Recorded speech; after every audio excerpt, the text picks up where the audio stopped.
L'Éternel te bénisse, l'Éternel te bénisse et te garde, fasse lever la lumière de sa face sur toi, use de grâce envers toi et te donne la paix, et te donne la paix.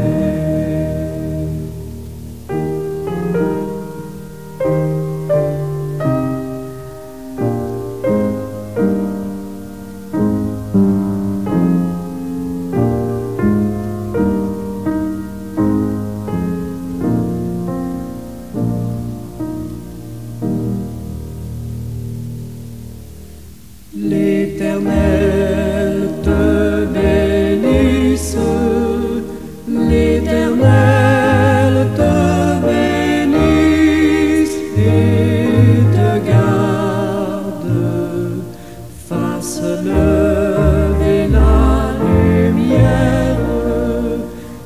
lumière de sa face sur toi, use de grâce envers toi et te donne la paix, et te donne la paix.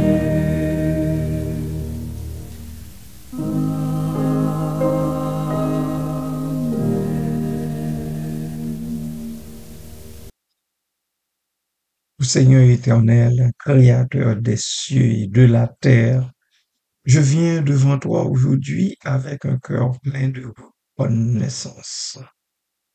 Je veux te dire merci pour l'œuvre magnifique de tes mains, pour chaque brin d'herbe, chaque rayon de soleil, chaque souffle de vent. Je te rends grâce, ô Dieu, pour les montagnes majestueuses qui élèvent mon âme vers toi, pour les océans infinis qui rappellent ta grandeur sans limite, et pour les étoiles scintillantes qui murmurent ton amour éternel. Merci Seigneur pour cette terre que tu as façonnée avec tant de soin, pour les fleurs qui colorent nos jardins, pour les oiseaux qui chantent tes louanges chaque matin, et pour toute vie qui respire autour de moi. Mais surtout, je te remercie, ô Dieu, de m'avoir créé pour ton image, de m'avoir recréé en Jésus-Christ ton Fils, pour m'avoir donné une place dans cette œuvre si belle, si majestueuse, si extraordinaire. Merci pour le souffle de vie que tu as déposé en mon humble personne, pour ce corps fragile mais précieux, et pour cette âme qui aspire constamment à toi. Je suis humble face à ta sagesse infinie, car tout ce que je vois, tout ce que je ressens est un reflet de ton amour incommensurable. Merci Seigneur. Merci Seigneur. Aide-moi, ô Dieu, à prendre soin de cette création, à être un gardien fidèle de ce monde que tu as confié à mes mains. Apprends-moi à vivre en harmonie avec les œuvres, à respecter chaque être vivant comme un don précieux de ta grâce. Enfin, enfin, je te prie de me rappeler chaque jour que je fais partie de ton plan parfait, que ma vie a un sens, une mission, et que je trouve ma plénitude en toi seul. Gloire à toi, ô Père céleste, Fils bien-aimé et Saint-Esprit consolateur, maintenant et pour les siècles des siècles. Amen.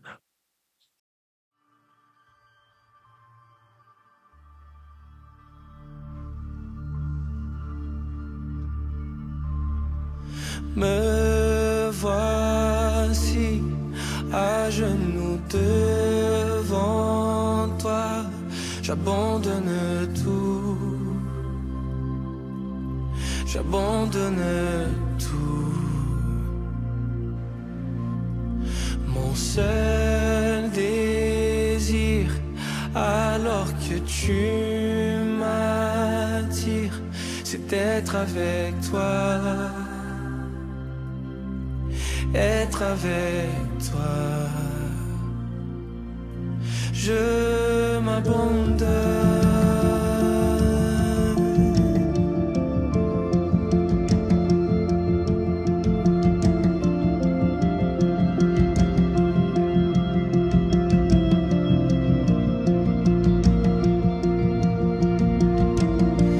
Par ta grâce, viens inonder mon âme. J'ai besoin de toi. J'ai besoin de toi. Mes bras ouverts, tu entends ma prière. Parle à mon cœur. Parle à mon cœur. Je m'abandonne. Je m'abandonne. Je veux te connaître plus. Je veux te connaître plus. Je m'abandonne. Je m'abandonne. Je veux te connaître plus. Je veux te connaître plus.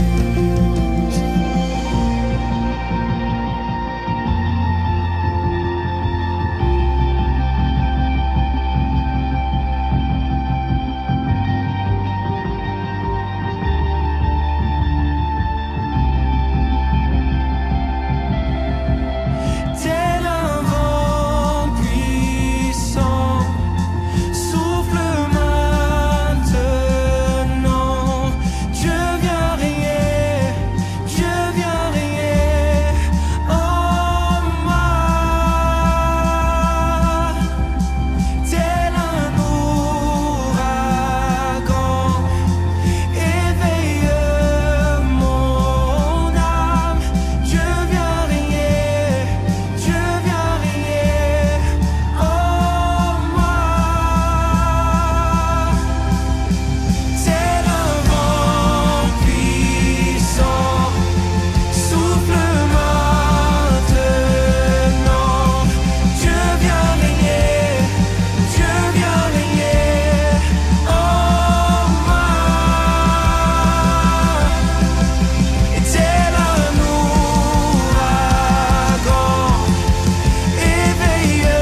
plus. Je veux te connaître plus. Je m'abandonne. Je m'abandonne. Je veux te connaître plus. Je veux te connaître plus.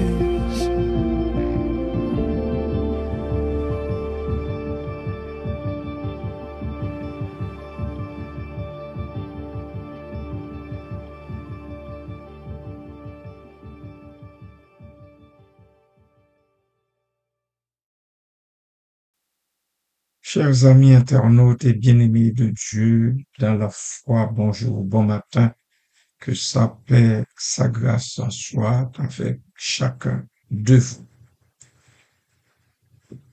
Le vers, oui, tout homme debout n'est qu'un souffle, s'inscrit dans une méditation sur la fragilité humaine face à l'éternité de Dieu.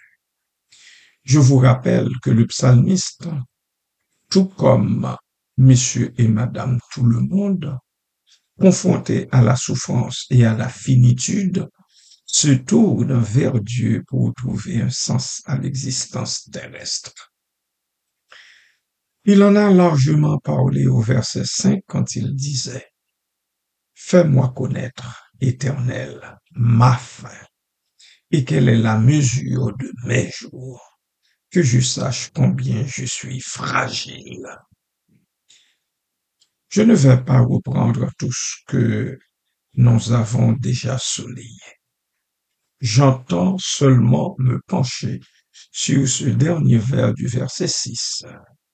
Oui, tout homme debout n'est qu'un souffle. La signification du verset. Tout homme debout.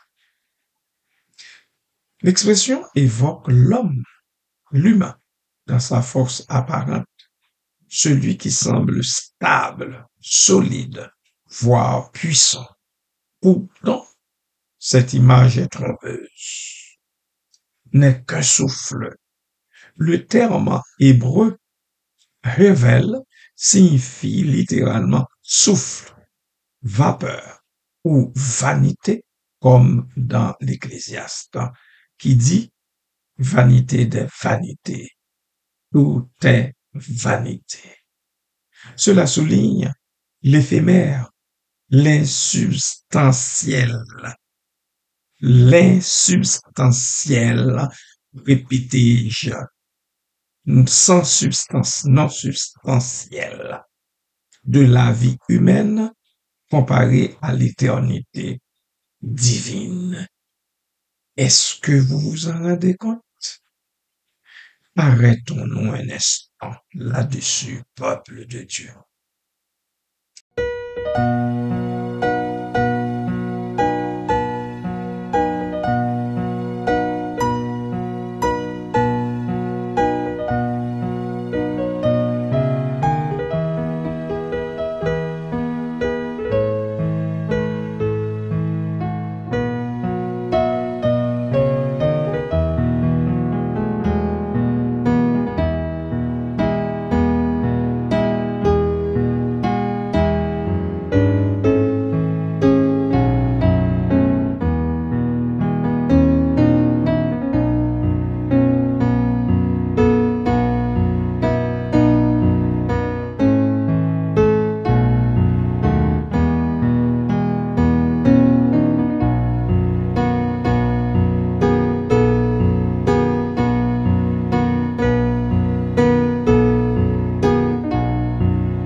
L'interprétation théologique nous donne fragilité humaine. L'homme, malgré ses réalisations ou sa puissance, reste un être vulnérable, dépendant de Dieu. Sa vie passe rapidement comme un souffle qui disparaît. Contraste avec Dieu, ce verset s'oppose à la nature immuable et éternelle de Dieu. Le psalmiste nous en parle au psaume 90. L'homme est temporaire, tandis que Dieu est permanent. Humilité et sagesse, reconnaître cette vérité invite à l'humilité et à chercher un sens au-delà des préoccupations terrestres. Ecclésiaste chapitre 12, verset 13 nous dit, crains Dieu et observe ses commandements. Résonance dans d'autres textes bibliques, il y en a beaucoup. Je vais vous signaler encore une fois Job chapitre 7, verset 7. Souviens-toi que ma vie n'est qu'un souffle. Jacques chapitre 4, verset 14. Qu'est-ce que votre vie? Vous êtes une vapeur qui paraît pour un peu de temps et qui disparaît ensuite, nous dit l'apôtre Jacques. Et au psaume 103, verset 15, David dit, l'homme, ses jours sont comme l'herbe. Il fleurit comme la fleur des champs. Quand un vent passe sur elle, elle n'est plus, et le lieu qu'elle occupait ne la reconnaît plus. Au psaume 144, verset 4, l'homme est semblable à un souffle. Ses jours sont comme l'ombre qui passe. Et bien aimé, il y en a plein d'autres textes bibliques qui parlent de la sorte, qui vont dans le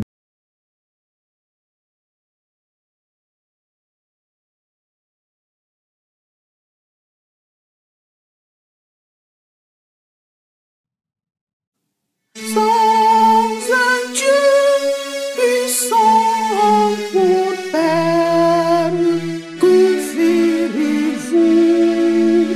Que ferez-vous? Sans un Dieu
par l'amour de Dieu mon Père, je suis sauvé, je suis sauvé par le sang de Christ mon frère, je suis lavé, je suis lavé.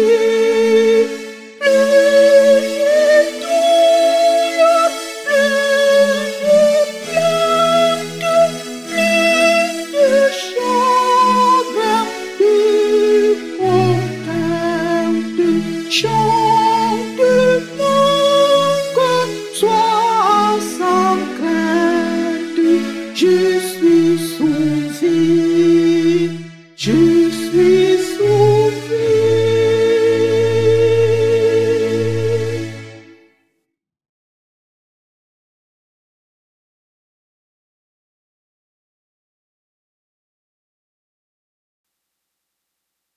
Nous sommes parvenus à l'application spirituelle de ce vers.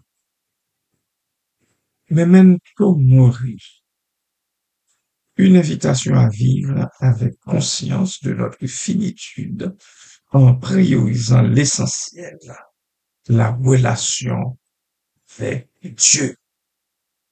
Voilà pourquoi nous chantons et disons sans un Dieu puissant pour Père, que ferez-vous?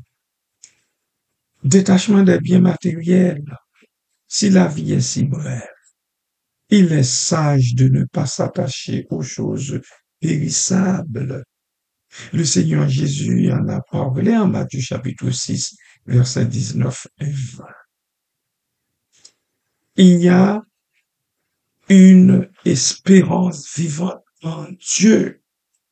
Malgré notre fragilité, Dieu offre une espérance éternelle, bien-aimé. L'apôtre Paul en parle en 2 Corinthiens chapitre 4, verset 18. Ce vers, oui, tout homme debout n'est qu'un souffle, résume une vérité biblique centrale.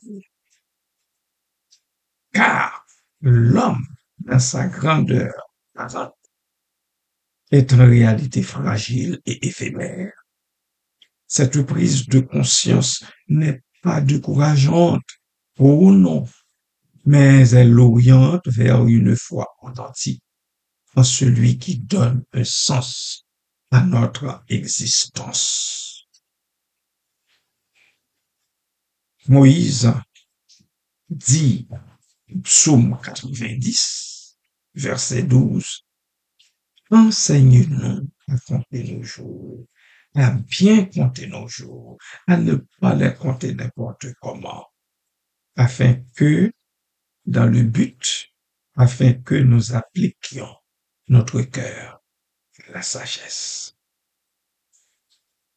Rappelez-vous ces paroles, bien-aimés de Dieu, et vivez pour sa gloire, et vivez en espérance.